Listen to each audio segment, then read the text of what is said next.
مش كل مود وحش في الشتاء هيبقى اكتئاب، بس في علامات ممكن أفرق بيها.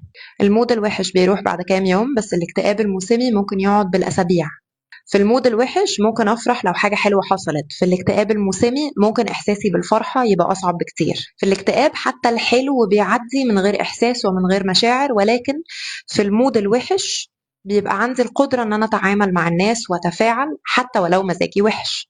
في seasonal depression أو في الاكتئاب الموسمي ممكن أبدأ إن أنا أنسحب وأنعزل وأبطل أخرج مع الناس، ولكن في المزاج الوحش ممكن ألاقي نفسي مزاجي بيتحسن لو خرجت وتفاعلت مع الناس اللي حواليا، أو لو حتى اتحركت.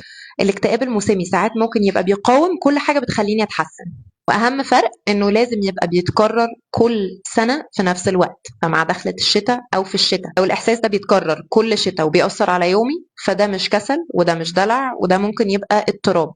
أهم حاجة ممكن أعملها إني أروح أتكلم مع حد مختص لما الأعراض دي تبقى ظاهرة وأسأله، وممكن هو يعرف يساعدني.